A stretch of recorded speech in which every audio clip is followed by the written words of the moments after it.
तो प्यारे बच्चों, आज हम लोग स्टार्ट करते हैं कुछ सीबीएसई के इम्पोर्टेंट क्वेश्चंस इन इलेक्ट्रोस्टैटिक्स। ठीक है, और इन क्वेश्चंस में हम थ्योरी को इंक्लूड करते हुए कंप्लीट रिवीजन करने की बात कर रहे होंगे आज। ठीक है, ओके।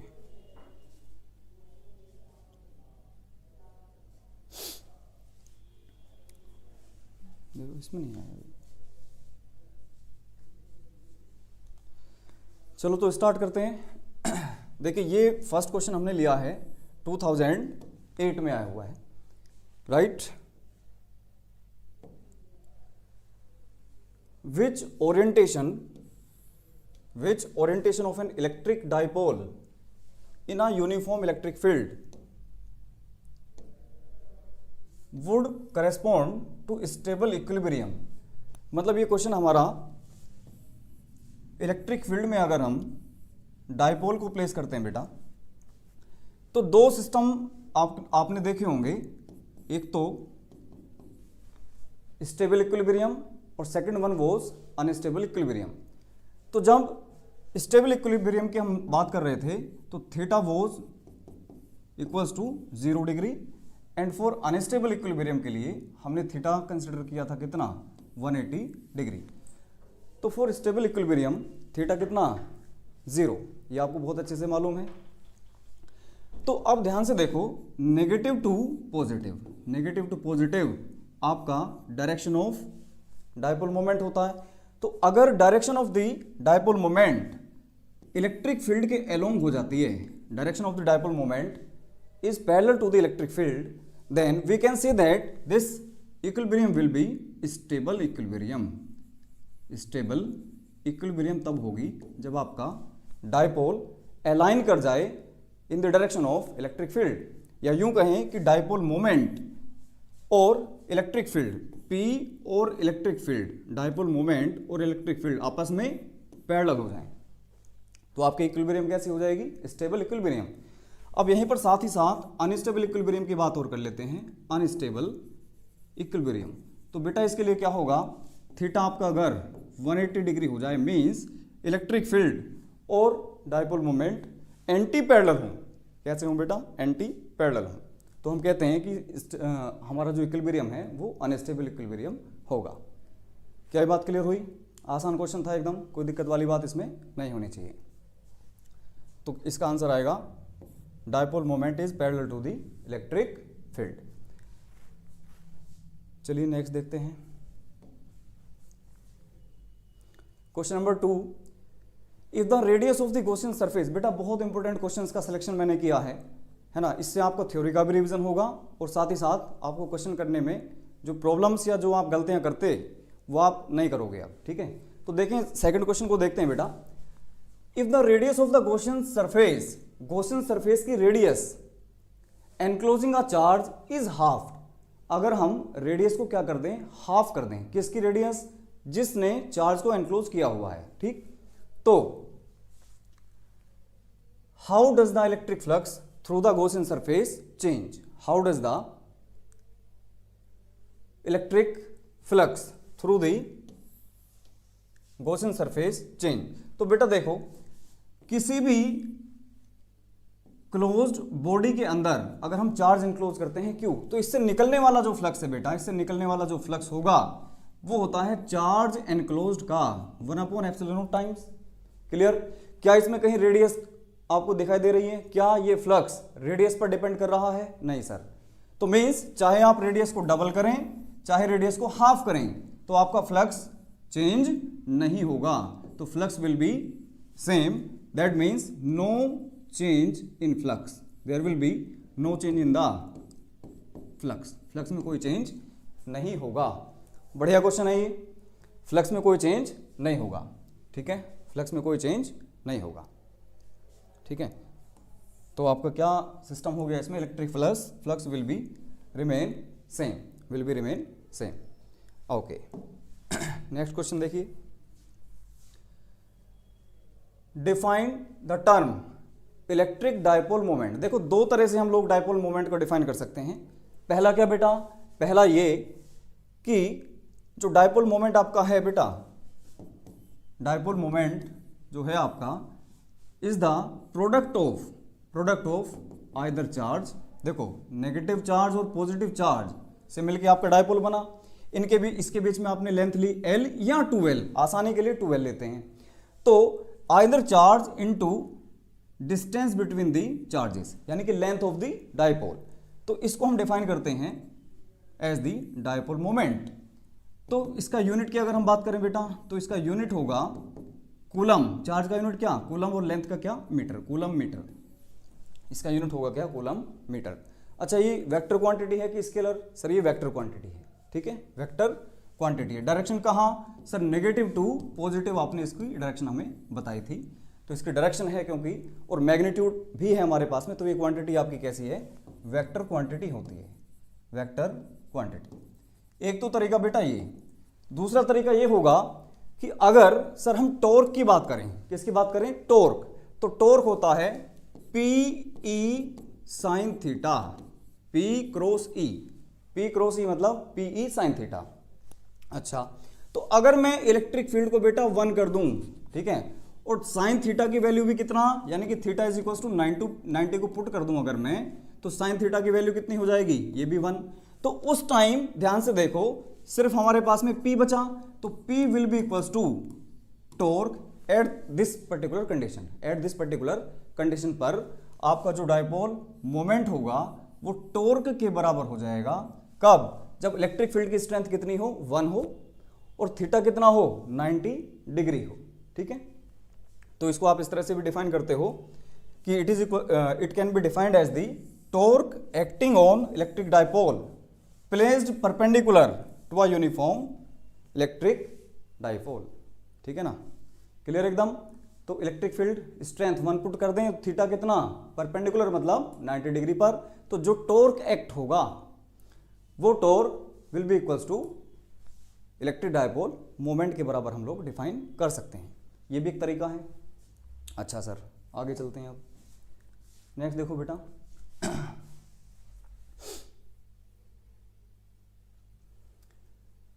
in which orientation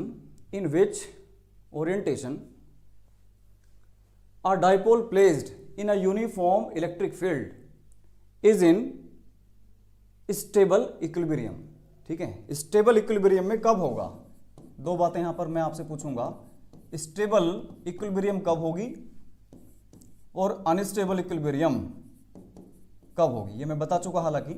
तो स्टेबल तब होगी जब आपका जो डायपोल है वो थीटा इज इक्वल टू कितना बनाए, 0 डिग्री, ठीक। तो इस पर, अच्छा एक बात और, अगर हम डायपोल को इस तरह से प्लेस करते हैं, ठीक, ये 12 लेंथ है, तो इस पर फोर्स लगेगी बेटा इलेक्ट्रिक फील्ड में Q into E in this particular direction, और इस पर फोर्स लगेगी QE in this particular direction, opposite direction है। तो अगर कोई आपसे एफ नेट पूछे तो एफ नेट आप बोलोगे कितना, 0, एफ नेट कितना बोलोगे बेटा, 0, लेकिन इस पर नेट फोर्स तो 0 है, but point of action of the forces same नहीं है, बल्कि क्या है, कुछ पर्टिकुलर डिस्टेंस पर लग रही है। तो परपेंडिकुलर डिस्टेंस अगर हम कैलकुलेट कर लें तो हमें क्या मिल जाएगा, torque acting on this particular dipole मिल जाएगा, और वो टॉर्क होगा कितना बेटा, वो टॉर्क होगा force into perpendicular distance between the forces, और फोर्स कितना है, QE इनटू परपेंडिकुलर डिस्टेंस अगर आप कैलकुलेट करना चाहो तो ये थीटा है, तो बेटा ये आपके पास में आएगा 2L का कोस कंपोनेंट, और ये होगा आपके पास में 2L का साइन कंपोनेंट। तो QE into 2L sine theta से आप टॉर्क कैलकुलेट कर सकते हो, तो टॉर्क आपके पास में आ गया Q इंटू 12 और ये Q, तो आप लिख सकते हो सर कितना, P, और ये हो गया बचा आपके पास में E और साइन थीटा, और PE साइन थीटा को आप लिख सकते हो बेटा P क्रॉस E, क्यों, क्योंकि AB sine theta is equal to A cross B, तो ये वेक्टर फॉर्म में आपका टॉर्क आ गया P क्रॉस E।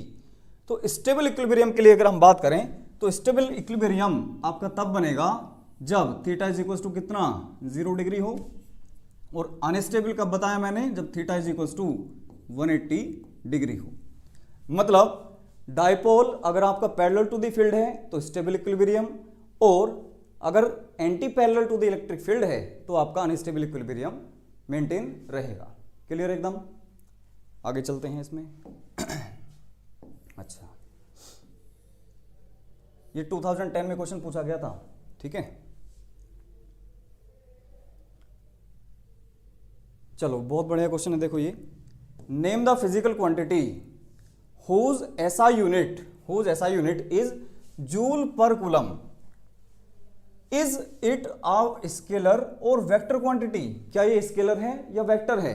तो सबसे पहले तो देखो ध्यान से कि जूल किसका यूनिट है बेटा, जूल है आपका वर्क का, पर कूलम मतलब पर यूनिट चार्ज, तो work done per unit charge. Sir ये तो पोटेंशियल का यूनिट होता है, this is nothing but potential मतलब इंफिनिटी से 1 कूलम चार्ज को यानी कि यूनिट पॉजिटिव चार्ज को किसी सर्टेन पॉइंट P तक लाने में amount of work done is defined as the potential, ठीक है। तो ये आपका क्या होगा, क्वांटिटी हो जाएगी, ये होगा क्वांटिटी आपके पास में पोटेंशियल, ठीक है ना। ये क्या होगा आपके पास में, पोटेंशियल। तो पोटेंशियल बेटा कैसी क्वांटिटी है, इलेक्ट्रिक पोटेंशियल आपके पास में बेटा क्वांटिटी है स्केलर। ये क्वांटिटी कैसी है, स्केलर क्वांटिटी है। ये आपका 2010 में क्वेश्चन पूछा गया है।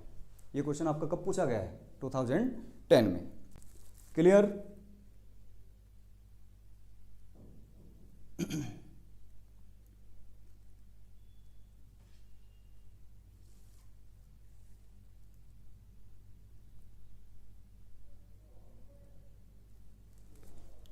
ओके, नेक्स्ट देखो क्वेश्चन नंबर 5। ये भी बहुत अच्छा प्रॉब्लम है, देखिए ये भी 2010 में पूछा गया है। Figure shows 3 point charges. एक चार्ज है आपके पास में +2q, एक चार्ज है नेगेटिव -q और तीसरा है +3q। 2 charges 2q and -q are enclosed within surface S। ये हमारे पास में कोई सरफेस S है बेटा, इस सरफेस के अंदर ये +2q चार्ज और एक -q चार्ज हमने क्या कर दिया, एनक्लोज कर दिया। क्या कर दिया, एनक्लोज कर दिया, ठीक है सर। ये सरफेस S। अच्छा, और ये जो 3q चार्ज है it is outside the surface, it is outside the surface, ठीक है सर। अब क्या कहते हैं, what is the electric flux due to this configuration through the surface S। Surface S से निकलने वाला फ्लक्स किस पे डिपेंड करेगा, एनक्लोज्ड चार्ज के ऊपर डिपेंड करेगा। इस बात को बहुत ध्यान से आप नोट कर लीजिए कि एनक्लोज्ड जो चार्ज है उसी की वजह से फ्लक्स आपका डिफाइन होगा, और वो फ्लक्स होगा बेटा कितना, phi, that is charge enclosed का 1/ε0 टाइम, ठीक है। इसमें कोई दिक्कत नहीं आनी चाहिए। तो एनक्लोज्ड चार्ज कितना हो गया, +2q और -q, तो बेटा ये बचा आपके पास में केवल +q divided by ε0। This particular quantity will be the flux due to this particular these charges from this particular surface, ठीक है। आसान बात है एकदम, कोई दिक्कत वाली बात नहीं इसमें। आगे चलते हैं। ये क्वेश्चन आपका 2011 में पूछा गया है बेटा, ठीक। क्या क्वेश्चन है देखो, define electric dipole moment. Dipole moment को आपको डिफाइन करना है, इसका SI यूनिट भी लिखना है, मैं हालांकि करा चुका इसको। तो देखिए नेगेटिव चार्ज और ये पॉजिटिव चार्ज, ये दोनों मिलाकर के क्या बना रहे हैं, इलेक्ट्रिक डाइपोल। बीच में सेपरेशन आपने आसानी के लिए 2L मान लिया, आप L भी ले सकते हो। तो डाइपोल मोमेंट आप डिफाइन करोगे वेक्टर P से। बेटा ये डिफाइन करते हो आप either charge into distance between the charges, यानी कि लेंथ ऑफ द डाइपोल। तो ये आपके पास में आ गया डाइपोल मोमेंट, और इसकी यूनिट अगर आप देखो तो इसका क्या है बेटा, कूलम, इसका यूनिट क्या है, मीटर। तो कूलम मीटर इसका क्या होगा, यूनिट हो जाएगा, ठीक है। क्या ये स्केलर क्वांटिटी है, नहीं सर। ये कैसी क्वांटिटी है बेटा, वेक्टर क्वांटिटी है। ये कैसी क्वांटिटी है, वेक्टर क्वांटिटी ये है, ठीक है। तो it is defined as the product of the magnitude of either charge and dipole length, यानी कि लेंथ ऑफ द डाइपोल, ठीक। आगे चलो, ये 2011 में क्वेश्चन पूछा गया था। कूलम मीटर इसका यूनिट हो गया, ठीक है। नेक्स्ट क्वेश्चन देखो, ये रहा। Why should electrostatic field be zero inside a conductor. देखो ये क्वेश्चन आपका बेटा 2012 में पूछा गया है, ठीक है, आसान क्वेश्चन है एकदम। देखो किसी भी कंडक्टर की अगर आप बात करो तो बेटा basically conductor is electrically neutral होता है, पहली बात। दूसरी बात, अगर हम एक्सेस चार्ज इसको प्रोवाइड करें, एक्सेस चार्ज इस चीज को हम प्रोवाइड करें किसी भी कंडक्टर को, तो एक्सेस चार्ज बेटा आपका सरफेस पर एक्यूमुलेट हो जाता है, चाहे वो सॉलिड कंडक्टर हो चाहे वो हॉलो कंडक्टर हो, ठीक है। वॉल्यूम में जो चार्ज रहता है सिर्फ और सिर्फ इंसुलेटिंग मटेरियल के अंदर एक्यूमुलेट कर सकता है। अगर वो कंडक्टर है, मेटल है, तो उसका जो टोटल चार्ज है, एक्सिस चार्ज, कहां पर रहेगा? आउटसाइड दी बॉडी रहेगा, आउटसाइड दी वॉल्यूम रहेगा, मतलब आउटर सरफेस पर एक्यूमुलेट रहता है, ठीक। अब मैं अगर अंदर की बात करूं तो अंदर देखो कहीं चार्ज है? नहीं है सर, एक्सिस चार्ज नहीं है, तो that is why electric field inside any conductor क्या रहेगा? जीरो रहेगा। Electric field inside the conductor क्या रहेगा? जीरो रहेगा, ठीक है ना, due to the absence of charge. इसमें लिख दिया इन्होंने कि as static condition charge remain only on the outer surface, ठीक है ना।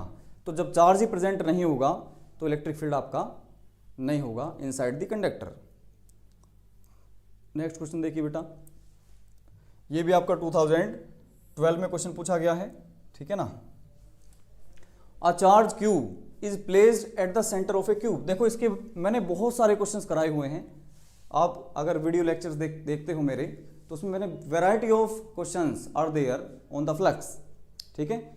और 3-3, 4-4 मेथड से मैंने आपको फ्लक्स कैलकुलेट करना सिखाया था, जिसमें क्या था, आपको मैंने सॉलिड एंगल से भी कराया था, चार्ज एनक्लोज से भी कराया था, 3-4 तरीके उसमें मैंने बताए थे। तो देखो सिमेट्री से भी कराया था। मान लीजिए बेटा ये क्यूब है आपके पास, ये क्वेश्चन भी मैंने करा चुका हालांकि, लेकिन इंपॉर्टेंट है तो मैं करा देता हूं, 2012 में पूछा गया था। इस क्यूब के अंदर हमने एक चार्ज प्लेस किया, कितना? चार्ज क्यूब, ये चार्ज है मेरे पास में क्यूब। तो बेटा ये एनक्लोज्ड चार्ज है, तो इस टोटल क्यूब से जो फ्लक्स पास करेगा वो होगा चार्ज एनक्लोज्ड का 1/ε0 टाइम्स Q/ε0। अब क्या पूछा है, ध्यान से पढ़ना है। What is the electric flux passing through each face? Each, हर एक फेस से कितना फ्लक्स पास करेगा?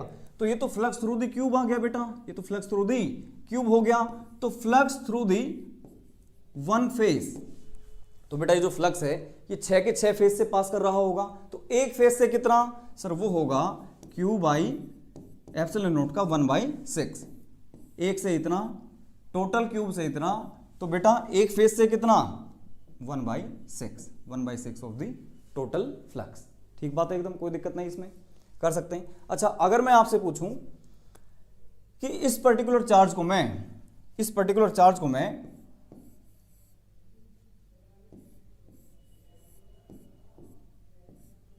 इस फेस पर प्लेस कर देता हूं, इस फेस पर, ठीक है ना, यहां फेस पर रख दिया, तो हम क्या करते थे, याद करिए, इसको पहले एनक्लोज करते हैं। क्या करते हैं बेटा? एनक्लोज करते हैं, ठीक है, एनक्लोज करते हैं।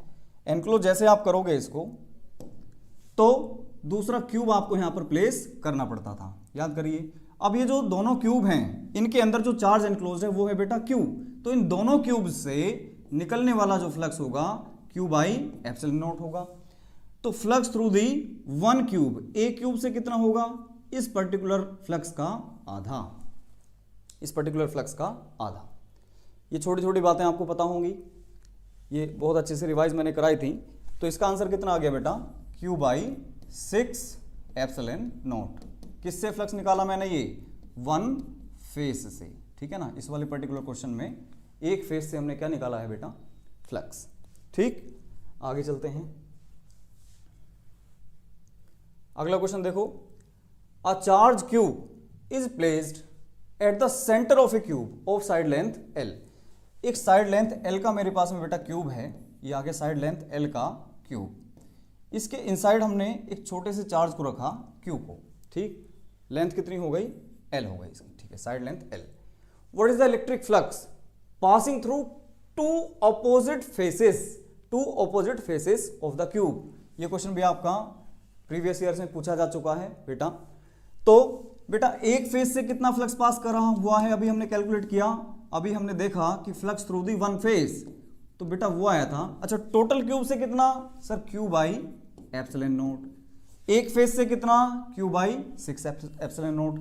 तो ऑपोजिट टू फेसेस से कितना होगा, तो सर टू ऑपोजिट फेसेस से जो आपका फ्लक्स पास करेगा इसका क्या कर देंगे, डबल, मतलब Q by 3 epsilon note will be your answer. ठीक है, अच्छी तरह से समझ में आया ये क्वेश्चन, क्लियर?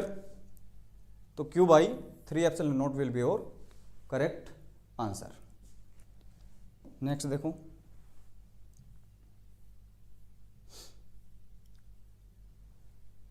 नेक्स्ट देखो बेटा, what is the direction of electric field at the surface of charged conductor having charge density sigma. Sigma कैसी है बेटा, लेस देन 0 आपको गिवन है। सिग्मा कैसी है, लेस देन 0 आपको गिवन है। ठीक है, सिग्मा की वैल्यू कैसी है, लेस देन 0। मतलब इसका कहने का मतलब समझो कि जो चार्ज है वो किस नेचर का है, नेगेटिव नेचर का चार्ज है। कैसा नेचर है बेटा चार्ज का, नेगेटिव नेचर है। ठीक, अच्छा तो what is the direction of electric field at the surface. चलो इसको ले लेते हैं सरफेस को इस तरह से, और इसको कैसा कर दिया हमने, नेगेटिवली चार्ज्ड, इसको हमने कर दिया। ठीक, अच्छा हैविंग चार्ज डेंसिटी इतना, तो direction of the electric field बतानी। बेटा देखो, पॉजिटिव चार्ज से अवे इलेक्ट्रिक फील्ड की डायरेक्शन होती है, और नेगेटिव चार्ज की तरफ towards the negative charge direction of the electric field होती है। ठीक, अच्छा एक बात और, कंडक्टर के लिए जब भी पॉजिटिव चार्ज होगा कंडक्टर का, तो आपका जो इलेक्ट्रिक फील्ड होगा एग्जिट करेगा आउटवर्ड, और नेगेटिव चार्ज है तो इनवर्ड उसकी डायरेक्शन होने वाली है। और कैसी, perpendicular to the surface, perpendicular to the surface.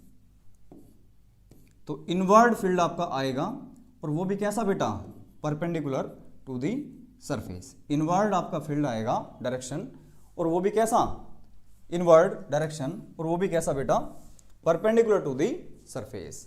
ठीक है ना, परपेंडिकुलर या नॉर्मल टू दी सरफेस। ठीक है, इसमें कभी कभी आपसे ये पूछा जा सकता है कि सर फील्ड लाइंस आपस में इंटरसेक्ट क्यों नहीं करती हैं। ये भी बहुत इंपॉर्टेंट क्वेश्चन आपसे कई बार पूछा जा सकता है कि electric field lines of force do not intersect, why, give reasons. ठीक है ना, रीजंस आपको बताने हैं। तो बेटा आपको एक बात मैं बताऊं कि इलेक्ट्रिक फील्ड लाइंस पर किसी पॉइंट पर, पर्टिकुलर पॉइंट P पर अगर हम टेंजेंट ड्रॉ करें, क्या ड्रॉ करें बेटा, टेंजेंट ड्रॉ करें, तो ये आपको डायरेक्शन ऑफ इलेक्ट्रिक फील्ड देती है। क्या देती है ये, डायरेक्शन ऑफ इलेक्ट्रिक फील्ड देती है। ठीक है, अच्छा तो अगर मैं इंटरसेक्शन पॉइंट की बात करूं, तो इस पहले वाले फील्ड लाइन की बात करूं तो टेंजेंट ये आई, तो मतलब it is the direction of electric field. ठीक है सर, इसी पॉइंट पर यहां पर मैंने टेंजेंट ड्रॉ करी, मतलब this is the direction of electric field. क्या एक ही पर्टिकुलर पॉइंट पर दो डायरेक्शन ऑफ इलेक्ट्रिक फील्ड हो सकती हैं, नहीं सर, तो this is not possible, this is not possible. So electric field lines of force do not intersect, ये इंटरसेक्ट नहीं करती हैं। ठीक है बेटा, अच्छी तरह से समझ में आया ये, कोई डाउट हो तो बताएं। एक बात और इसमें बताऊं, देखो कभी कभी आपसे ये पूछा जा सकता है कि इलेक्ट्रिक फील्ड लाइंस किसी भी कंडक्टर के अंदर प्रेजेंट नहीं होती हैं, तो आपको 4 ऑप्शंस देंगे, 4 डायग्राम आपको देंगे, तो उसमें से आपको correct version, correct format of the lines of force आपको बताना होगा। देखो कैसे, तो ये आपकी फील्ड लाइन है मान लो, तो एंटर अगर ये करेगी कंडक्टर के अंदर तो परपेंडिकुलरली एंटर करेगी, अंदर आपकी एब्सेंट रहेगी, और जब ये एग्जिट करेगी बेटा, तो एग्जिट करते टाइम भी ये कैसी होगी, नॉर्मली ही एग्जिट करेगी। तो अगर इस तरह का फॉर्मेट आपको दिखाई देगा तो वो करेक्ट ऑप्शन होगा। अगर मैं आपसे कहूं कि इस तरह से और फिर ये इस तरह से आपकी फील्ड लाइन है, तो ये आपका गलत ऑप्शन होगा। क्यों, क्योंकि ये एंटर परपेंडिकुलरली नहीं कर रही है।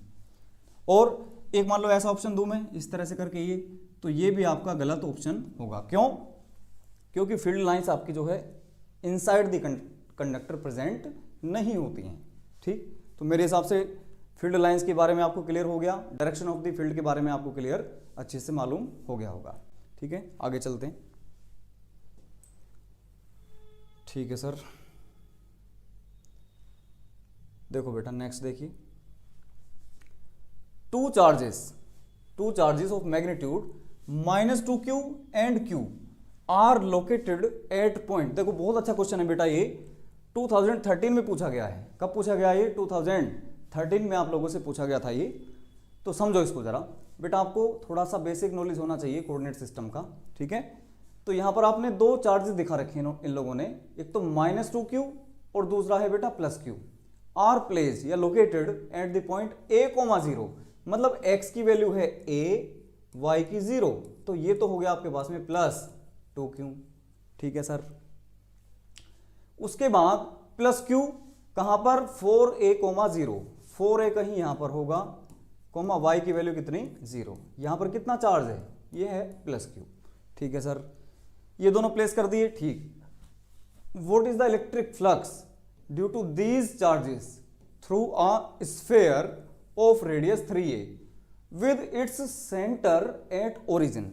सेंटर ओरिजिन पे मानते हुए और रेडियस 3a का हमें क्या बनाना है? स्फीयर। बनाओ सर। तो सेंटर हमें ओरिजिन पे मानते हुए a, 2a और 3 यहां पर होगा कहीं, तो इस तरह से आपका ये स्फीयर आप बना लोगे। ये स्फीयर आ गया। अच्छा सर, ये स्फीयर आ गया। तो क्या कह रहे हैं कि इस पर्टिकुलर स्फीयर से फ्लक्स आपको बताना है। ठीक है ना, थ्रू दिस पर्टिकुलर स्फीयर कितना फ्लक्स पास करेगा। तो बेटा देखो, ये जो चार्ज है क्या ये इसके अंदर आया? नहीं, तो ये एनक्लोज्ड चार्ज में नहीं काउंट होगा। तो charge enclosed with in the sphere कितना है? तो सर फ्लक्स आप डायरेक्ट लिख सकते हो, चार्ज एनक्लोज्ड का 1/ε0 टाइम्स। तो चार्ज एनक्लोज्ड कितना है सर? सिर्फ और सिर्फ 2q प्लस 2q है, डिवाइडेड बाई ε0। ये आ गया आपका आंसर। क्या ये बात क्लियर हुई? तो चार्ज हमें कौन सा लेना होता है? जो चार्ज एनक्लोज्ड है, किसी भी पर्टिकुलर बॉडी के अंदर जो एनक्लोज्ड चार्ज है, वो एनक्लोज्ड चार्ज हमें कंसिडर करना होता है। चलें आगे। यस सर, चलो आ जा भाई। क्या ये -2q था क्या बेटा? ये -2q था शायद, इसको थोड़ा करेक्ट कर लीजिए। ये था आपके पास में -2q, कितना था? -2q था ये। तो आपका फ्लक्स इसमें करेक्ट करिए बेटा, मेरे ध्यान नहीं रहा, ये नेगेटिव नहीं देखा मैंने। तो -2q एनक्लोज्ड चार्ज हो गया 1/ε0। इसको करेक्ट करिए जरा। तो जो भी मतलब एनक्लोज्ड चार्ज है वो चार्ज डिवाइडेड बाई ε0। ठीक है, चलो अगला क्वेश्चन देखते हैं। चलो साहब, right the expression for the work done on an electric dipole moment P in turning it from its position of stable equilibrium। देखो ये बहुत अच्छी तरह से हमने पढ़ लिया। To a position of unstable equilibrium, मतलब थीटा इज इक्वल टू 0 से theta is equal to 180 degree तक। बेटा क्लियर है बात एकदम? को रोटेट करने में कितना अमाउंट ऑफ वर्क डन आपको करना पड़ेगा? बहुत आसान तरीके से बताऊंगा इसको मैं। बेटा देखो, टॉर्क लिखो पहले सबसे। टॉर्क होता है आपका बेटा PE sin थीटा, ठीक है ना, PE sin थीटा। और amount of work done in rotating, बेटा लीनियर वर्क होता है फोर्स इनटू डिस्प्लेसमेंट, यानी कि FS cos थीटा, यानी कि F डॉट S से आप कैलकुलेट करते हो। और यहां पर आप लोगे बेटा टॉर्क, रोटेशनल वर्क है क्योंकि ये, तो टॉर्क इनटू डी थीटा आप रोटेट कर रहे हो, मान लीजिए टॉर्क इनटू डी थीटा से आप वर्क कैसा रोटेशनल वर्क कैलकुलेट करोगे। तो छोटा सा वर्क निकाल लो बेटा, वो कितना होगा? ये छोटा सा वर्क निकाल लो, तो ये होगा बेटा torque that is PE sin theta into D theta. और कंप्लीट वर्क निकालने के लिए क्या कर देते हैं हम? इंटीग्रेशन कहां से? जहां तक आपको रोटेट करना है। तो बेटा PE आपका कांस्टेंट है, PE आपका कांस्टेंट है, तो PE को आप बाहर लिखो। sin थीटा का इंटीग्रेशन हो जाएगा माइनस कोस थीटा। अब देखो ये टोटल वर्क आपके पास में आ रहा है, कहां से कहां तक निकालना है आपको? Sir theta is equal to 0 से 180 डिग्री, 0 से कहाँ तक, 180 डिग्री तक। तो बेटा माइनस चाहो तो आप बाहर लिख लो, माइनस पीई, तो पहले आपका आएगा कोस 180 डिग्री माइनस कोस 0 डिग्री। कोस 180 की वैल्यू होती है -1, माइनस कोस 0 की वैल्यू 1, तो ये क्वांटिटी आ गई -2 और माइनस बाहर है तो पीई, तो ये आंसर आएगा आपके पास में -2 इंटू -1 2, तो बेटा आंसर आ गया आपके पास में 2 पीई। ठीक है, तो this much amount of work done आपको करना पड़ेगा 2 टाइम्स ऑफ पीई। कहाँ से कहाँ रोटेट करने में, इक्विलिब्रियम, स्टेबल इक्विलिब्रियम से अनस्टेबल इक्विलिब्रियम तक रोटेट करने में this much amount of work you have to do. Clear एकदम। कभी कभी आपको स्टेबल इक्विलिब्रियम से परपेंडिकुलर रोटेट करने में भी वर्क पूछ दिया जाता है, तो थीटा इक्वल टू 0 से 90 डिग्री इसमें आप लोग पुट कर देंगे। ठीक है, तो बहुत से बच्चे इसमें याद भी कर लेते हैं कि जो आपका वर्क डन होगा, तो वर्क डन आप लिख सकते हो पीई कोस थीटा 1, ठीक है, माइनस कोस थीटा 2। ऐसे भी कुछ बच्चे याद कर लेते हैं डायरेक्ट। तो मैं तो चाहूँगा कि फटाफट आप कैलकुलस का ही यूज़ करें, तो बेस्ट मेथड रहेगा आपके लिए। ठीक है, तो किसी भी एंगल से पूछ लें वो आप कैलकुलेट करके बता दोगे। तो कितना अमाउंट ऑफ वर्क डन आ गया आपके पास में, 2PE। ठीक है, अगला क्वेश्चन देखो बेटा, why do the electric field lines never cross each other. Reason हमने बता दिया कि जिस पॉइंट पर इंटरसेक्ट करेंगी, जिस पर्टिकुलर पॉइंट पर इलेक्ट्रिक फील्ड लाइन्स इंटरसेक्ट करेंगी, तो उस पर्टिकुलर पॉइंट पर आप देखो टेंजेंट ड्रॉ करोगे तो 2 टेंजेंट आ जाएंगी। 2 टेंजेंट आने का मतलब इलेक्ट्रिक फील्ड की डायरेक्शन ये भी आ रही है और इलेक्ट्रिक फील्ड की डायरेक्शन ये भी आपको ऑब्टेन हो रही है इस पॉइंट पी पर, जो कि पॉसिबल नहीं है। That is why electric field lines of force never intersect. Clear है ये बात? चलो आगे। अच्छा जी साहब, अगला क्वेश्चन देखो, 2 point charges Q1 and Q2 are placed at distance d apart. ये है आपके पास में Q1 चार्ज और ये है बेटा Q2 चार्ज। ठीक है, ये Q1 चार्ज और ये चार्ज Q2। अब क्या कहते हैं देखो,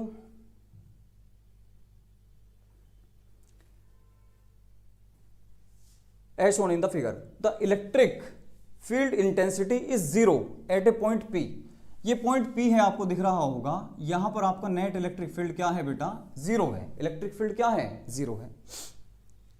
on the line joining them as shown write 2 conclusions that you can draw from this। इससे आपको क्या कंक्लूजन्स मिल सकते हैं। ठीक है, तो पहला कंक्लूजन देखो कि अगर ये दोनों सेम पोलैरिटी के होंगे तो कभी भी इलेक्ट्रिक फील्ड की इंटेंसिटी यहां पर 0 नहीं होगी। तो पहली बात ये कि Q1 and Q2 are of opposite nature. कैसे हो गए, ऑपोजिट नेचर के, पहली चीज।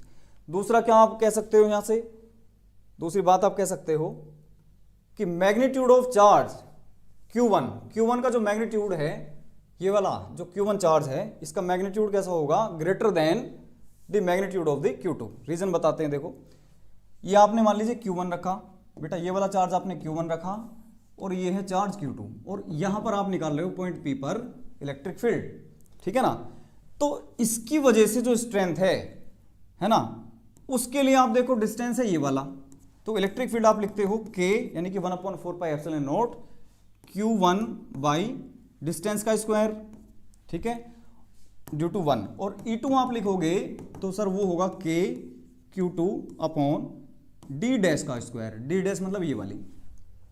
अब ये दोनों स्ट्रेंथ आपके पास में बराबर गिवन है, तभी तो 0 होगा, है ना, तभी तो 0 होगा। एक की डायरेक्शन अगर उधर और दूसरे की इधर होगी, अगर ऑपोजिट नेचर के चार्जेस हैं तो ये बराबर तब होंगे जब, देखो पहली बात तो डिस्टेंस, ये वाला जो डिस्टेंस है बेटा ये ज्यादा है, और ये वाला जो डिस्टेंस है, ये वाला डिस्टेंस ये कम है, ये डिस्टेंस कम है।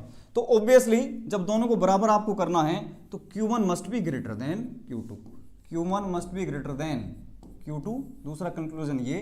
तो पहला कंक्लूजन कई बार ऑप्शन में ऐसे भी दे सकते हैं आपको कि Q1 एंड Q2 का जो प्रोडक्ट है वो लेस देन 0 होगा, और दूसरी बात Q1 is greater than Q2 होगा। ठीक है ना, अगर MCQ टाइप में आपसे पूछा जाए तो आप ऐसे सजेस्ट कर सकते हो, ऑप्शन मार्क कर सकते हो।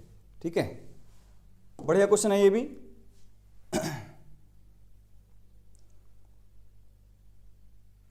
चलो भाई, ये अच्छा क्वेश्चन है, देखो 1 मार्क के लिए बहुत अच्छा सजेस्ट करूंगा मैं। ये कहते हैं बेटा, what is the electric flux through a cube. एक क्यूब है मेरे पास में, ठीक है, ये क्या है बेटा, क्यूब है। What is the electric flux through a cube of side 1 centimetre, 1 centimetre इसका साइड लेंथ है, विच एनक्लोजेस एन इलेक्ट्रिक डायपोल। इसके अंदर क्या एनक्लोज्ड है, एक इलेक्ट्रिक डायपोल एनक्लोज्ड है, माइनस क्यू और प्लस क्यू। तो बेटा कितना फ्लक्स इससे आउटसाइड निकल रहा होगा। तो फ्लक्स आप लिख सकते हो बेटा, चार्ज एनक्लोज्ड का 1/ε0 टाइम्स। तो चार्ज एनक्लोज्ड बेटा, डायपोल अगर आपने प्लेस कर दिया तो net charge inside the cube कितना बोलोगे सर, 0। जितना पॉजिटिव चार्ज उतना ही नेगेटिव चार्ज होगा। क्लियर हुई बात एकदम।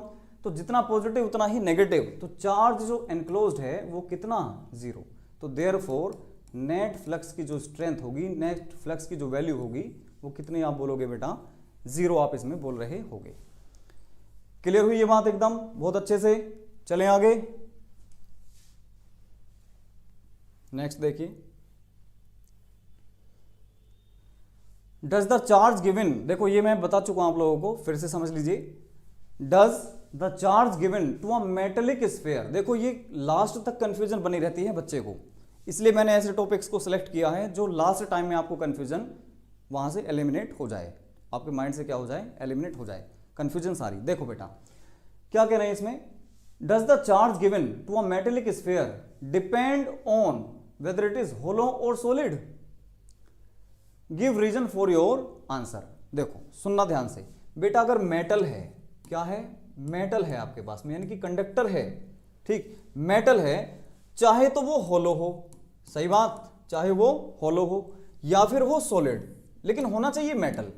मेटल चाहे आपका सॉलिड हो चाहे हो होलो, लेकिन इलेक्ट्रिकली तो न्यूट्रल होगा, पहली बात। दूसरी बात, अगर आप यहां पर एक्सेस चार्ज देते हो, एक्सेस चार्ज इसको देते हो, तो होलो में तो 100% आपका एक्सेस चार्ज सरफेस पर एक्यूमुलेट करता है, all of you know very well, सब जानते हो। लेकिन अगर हम सॉलिड कंडक्टर की भी बात करें और इसको एक्सेस चार्ज हम प्रोवाइड करने की कोशिश करें, तो इसके भी आउटर सरफेस पर एक्यूमुलेट होता है। बच्चे बहुत ज्यादा कंफ्यूजन में रहते हैं इस चीज में। तो sir inside the solid sphere जो हम पढ़ते हैं केस, वो कौन सा होता है फिर, तो बेटा वो केस होता है आपका नॉन कंडक्टिंग। कैसा, नॉन कंडक्टिंग, यानी कि इंसुलेटिंग। इंसुलेटिंग अगर आपके पास में सॉलिड स्फीयर है तो उसके विद इन दी वॉल्यूम, उसके वॉल्यूम के अंदर आप एक्सेस चार्ज एक्यूमुलेट करा सकते हो। देखो ये है आपका non conducting metallic, non conducting solid sphere, ठीक है बेटा। नॉन कंडक्टिंग के वॉल्यूम के अंदर आप चार्ज बता सकते हो, ठीक है, और होलो हो और या सॉलिड हो, लेकिन हो मेटल यानी कि कंडक्टिंग हो, तो चार्ज हमेशा कहां रहेगा, आउटर सरफेस पर एक्यूमुलेट होता है। तो इस क्वेश्चन को कर सकते हो। तो does the charge given to the metallic sphere depend on whether it is hollow और स्फीयर, तो इस पे डिपेंड नहीं करता, इस पे डिपेंड नहीं करता कि वो होलो है या सॉलिड है, ठीक है। गिव रीजन, तो रीजन आप बता सकते हो कि because the charge reside only on the surface of the conductor, surface of the conductor पे रिसाइड करता है, ठीक है। चलो भैया आगे चलो भाई, नेक्स्ट क्वेश्चन देखो बेटा, बढ़िया क्वेश्चन है ये। Draw a plot showing variation of electric field का variation with distance from the centre of a solid conducting sphere of radius capital R having a charge plus Q on its surface, ठीक है। ये 2017 में question पूछा गया है, 2017 में ये क्वेश्चन पूछा गया है बेटा, ध्यान से देखना इसको, बहुत ध्यान से देखो। इधर आपने लिया डिस्टेंस और इधर क्या लिया आपने, इलेक्ट्रिक फील्ड की इंटेंसिटी, ठीक है। तो अभी हमने ये देखा, अभी इससे लास्ट प्रीवियस क्वेश्चन में ये देखा कि चाहे वो कंडक्टिंग होलो स्फीयर हो या कंडक्टिंग सॉलिड स्फीयर हो, दोनों ही केसेस में चार्ज आपका रिसाइड करता है आउटर सरफेस पे। तो मतलब आउटर सरफेस मतलब इस तरह से आपका सरफेस पर चार्ज एक्युमुलेट होता है। बिल्कुल ठीक है सर, ठीक। अच्छा, यहां से रेडियस की अगर हम बात करें तो सेंटर से यहां तक की दूरी हो गई है r, ये गिवन है। तो अगर मैं इनसाइड की बात करूं तो इनसाइड क्या चार्ज अवेलेबल है हमको? नहीं सर, क्योंकि सारा चार्ज तो आपका आउटर सरफेस पर एक्युमुलेटेड है। तो अंदर की तरफ अगर मैं पूछूं आपसे तो आप बोलोगे सर इलेक्ट्रिक फील्ड की वैल्यू कितनी है? 0। ठीक है, इलेक्ट्रिक फील्ड कहां तक 0 है सर? सर सेंटर से लेकर रेडियस तक इलेक्ट्रिक फील्ड की वैल्यू क्या है? 0 है, ये आगे 0।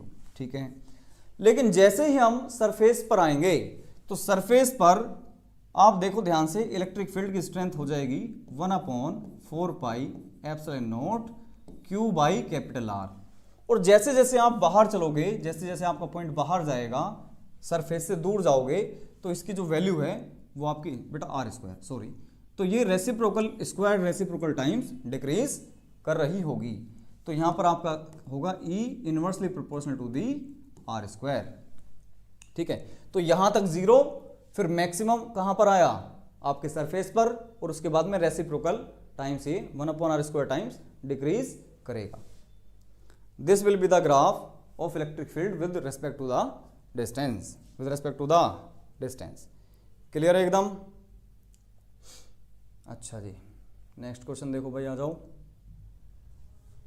Spherical conducting shell of inner radius r1, ये r1 करिए बेटा इसको, r1, and outer radius r2 has a charge q, a charge small q is placed at the centre of the shell.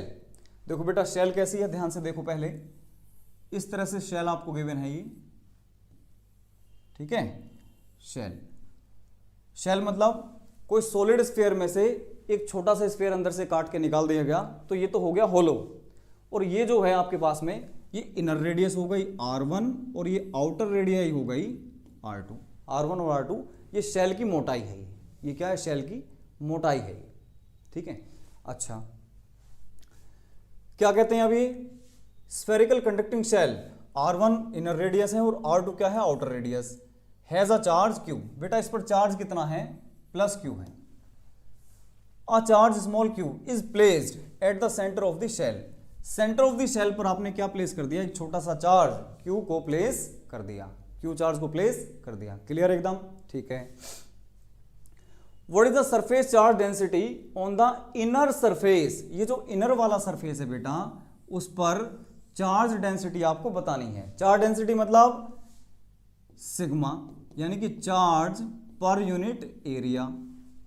ठीक है, सरफेस चार्ज डेंसिटी का मतलब होता है चार्ज पर यूनिट एरिया।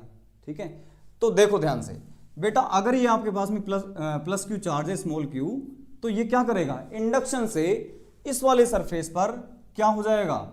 आपका नेगेटिव चार्ज एक्युमुलेट हो जाएगा। Negative charge accumulate इधर कर लेगा, ये अंदर की तरफ कितना आ गया? -q। ठीक बात है या नहीं? इस पर चार्ज कितना आ गया? -q। और इस वाले अंदर वाले सरफेस की बात करी तो -q हो गया, और इतना ही इस पर क्या होगा? +q। क्यों? क्योंकि आया तो आपका इसी शेल से आया है ना चार्ज, तो माइनस और प्लस, देखो नेट चार्ज कितना हो गया? 0। तो यही सही इंडक्शन की वजह से -q इधर आ जाएगा और +q इधर आपका एक्युमुलेट हो जाएगा। इंडक्शन अगर आपने पढ़ा होगा तो आपको ये बहुत अच्छे से समझ में आ रहा होगा। तो इस पर्टिकुलर सिस्टम की बात करो तो नेट चार्ज देखो 0 है, तो इस +q की वजह से इस तरफ इंड्यूस हो गया होगा -q, और इधर कितना? +q। डेफिशिएंसी हो गई इधर, और इधर हो गया एक्सेस ऑफ इलेक्ट्रॉन्स। ठीक है, तो बेटा मतलब इस वाले सरफेस की बात करूं तो इस पर कैसा चार्ज आया? -q आया सर। ठीक है, तो rho of the inner surface कितना हो जाएगा? चार्ज बोलो बेटा -q अपॉन एरिया बोल दो इसका कितना होगा? तो 4πr1², 4πr1²। ये होगी बेटा आपके पास surface charge density of the inner surface. अच्छा, फिर बतानी है what is the surface charge density on the outer surface of the shell. देखो ये बहुत अच्छी प्रॉब्लम है। अब आउटर सरफेस पे देखो बेटा, पहले चार्ज था +q, इंडक्शन की वजह से यहां पर तो नेगेटिव चार्ज और यहां पर उतना ही प्लस क्यू चार्ज और एक्यूमुलेट हो गया होगा, ठीक है। तो ये टोटल चार्ज आपके पास में आ गया capital Q plus small Q, ठीक है। तो आउटर सरफेस की चार्ज डेंसिटी, आउटर वाले की बेटा मैंने बोला इसको सिग्मा नोट या सिग्मा ओ, तो चार्ज कितना क्यू प्लस क्यू, ठीक है, डिवाइडेड बाई 4 पाई, रेडियस बोलो R2 स्क्वायर, R2 स्क्वायर, ये आपके पास में आएगी बेटा surface charge density of the outer surface, outer surface की। क्लियर हुई बात? ये छोटी छोटी बातें होती हैं, कई बार हमें प्रॉब्लम्स इनमें रहती हैं, ठीक है ना, तो वो आप देखो क्लियर हो गई होगी, ठीक।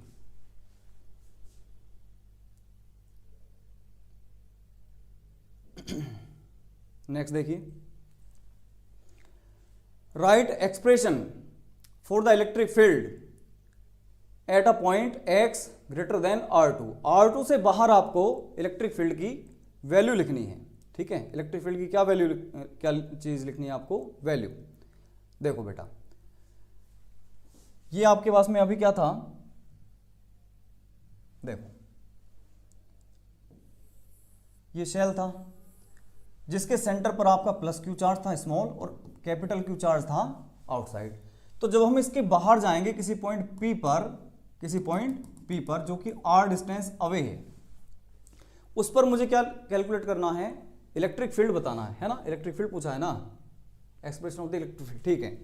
तो वैसे अगर हम देखें तो इसकी वजह से, इंडक्शन की वजह से माइनस क्यू यहां पर होगा और प्लस क्यू यहां पर हो जाएगा, ठीक। लेकिन इसमें जरूरत नहीं है, टोटल चार्ज देखो आप कितना होगा, ये तो कैंसिल आउट ही हो जाएगा। तो नेट चार्ज अगर आप मेरे से पूछोगे तो मैं बोलूंगा सर क्यू नेट होगा, इसमें क्यू नेट होगा आपका capital Q plus small Q.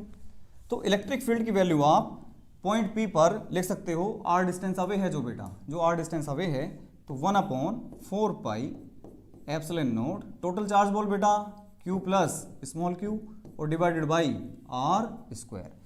This will be the expression for electric field at the point which is outside the shell, which is outside the shell. Clear है एकदम, ठीक बात है, okay.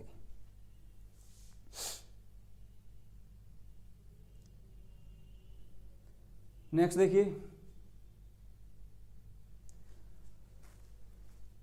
A thin conducting spherical shell of radius capital R has charge Q, कितना charge है Q, spread uniformly over its surface, surface पर कितना charge spreaded है बेटा, प्लस क्यू चार्ज स्प्रेडेड है।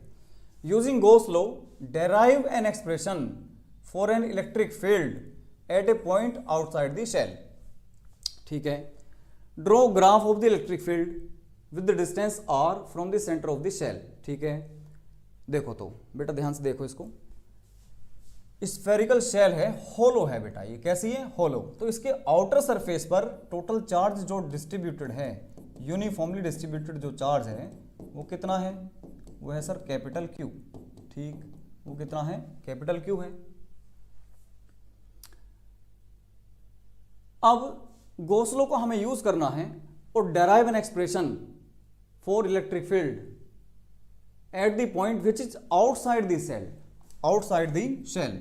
तो सेंटर से ये रेडियस हमने कैपिटल R बोला, यहां से आप बाहर निकल जाओ पॉइंट P पर। तो गॉस लॉ क्या कहता है, जिस पर्टिकुलर पॉइंट पर, बेटा ध्यान से समझें, जिस पर्टिकुलर पॉइंट पर आपको strength of the electric field calculate करनी है, उस पर्टिकुलर पॉइंट से पास करते हुए आपको एक गॉसियन सरफेस ड्रॉ करना होता है, करो। और वो क्या होना चाहिए, अंदर वाले चार्ज को क्या करना चाहिए, उसको एनक्लोज करना चाहिए सिमेट्रिकली। एक बात और इसमें मैंने बताई थी, ये तो हो गया आपके पास में गॉसियन सरफेस, ठीक है। क्या बात बताई थी, इलेक्ट्रिक फील्ड की डायरेक्शन होगी बेटा देखो अवे फ्रॉम द सॉलिड या होलो स्फेरिकल शेल से, और ये जो आपके पास में गॉसियन सरफेस है, दोनों के बीच में एंगल कितना, या तो 0 होना चाहिए या 90 होना चाहिए या 180 होना चाहिए। तो इस वाले केस में बेटा एरिया वेक्टर की अगर मैं बात करूं, किसकी बात करूं, एरिया वेक्टर की, तो एरिया वेक्टर का जो डायरेक्शन होता है वो सरफेस के परपेंडिकुलर होता है और इलेक्ट्रिक फील्ड भी परपेंडिकुलर है, तो दोनों के बीच में एंगल कितना आ गया, 0। तो आप गॉस थ्योरम लगा सकते हो क्या, कि close integration of E dot ds is equals to, यानी कि flux is equals to charge enclosed by epsilon naught. ठीक है, तो बेटा E कांस्टेंट होता है हर जगह, तो आपने E को बाहर निकाल लिया। इंटीग्रेशन ऑफ द ds, बेटा इसको आप डायरेक्ट लिख सकते हो कितना, 4 पाई, मान लिया ये स्मॉल r डिस्टेंस अवे है, ठीक है ना, तो 4 pi r square is equals to enclosed charge बॉल बेटा सर ये है Q बाई एप्सिलॉन नॉट। तो इलेक्ट्रिक फील्ड की वैल्यू आपके पास में आ गई 1/4 pi epsilon naught Q by r square, और ये एग्जैक्टली वही वैल्यू आ रही है जैसी कि एक पॉइंट चार्ज की वजह से आती है। मतलब किसी आउटसाइड पॉइंट पर ये जो शेल है it will behave like the point charge, और कैसा पॉइंट चार्ज, जिसका total charge is assumed to be concentrated at the centre. ठीक है, सेंटर पे कंसंट्रेटेड क्या मान लें, इसका सारे चार्ज को सेंटर पर कंसंट्रेटेड मानते हुए पॉइंट चार्ज की वजह से क्या निकाल दें, अगर हम इलेक्ट्रिक फील्ड निकाल दें तो बिल्कुल एग्जैक्ट वही वैल्यू देखो आपके पास में आ रही है। ठीक है, एग्जैक्टली वही वैल्यू आ रही है। अच्छा, एक बात और, इन्होंने बोला है कि सेंटर से लेकर इलेक्ट्रिक फील्ड का वेरिएशन आपको बताना है। इलेक्ट्रिक फील्ड का क्या बताना है, वेरिएशन बताना है with respect to the distance, तो उसको भी बता सकते हैं। देखो देखो बेटा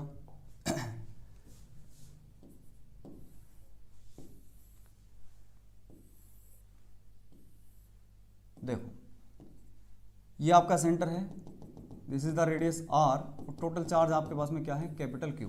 तो इनसाइड अगर हम बात करें तो inside net charge enclosed inside the hollow spherical shell is 0, तो इलेक्ट्रिक फील्ड क्या होगा इनसाइड में बेटा 0 होगा। सरफेस पर जैसे आप जाओगे तो इलेक्ट्रिक फील्ड की वैल्यू आ जाएगी 1/4 pi epsilon naught Q by capital R square, और उसके बाद में ये क्या करेगा बेटा, मैक्सिमम के बाद में डिक्रीज करेगा, और किस तरह से डिक्रीज करेगा, 1/r स्क्वायर टाइम्स डिक्रीज करेगा। So this will be the graph, और ये जो मैक्सिमम वैल्यू है सरफेस पर है at r is equals to capital R पर। ठीक है, this will be the variation of electric field due to the hollow spherical shell. ठीक, चलो भैया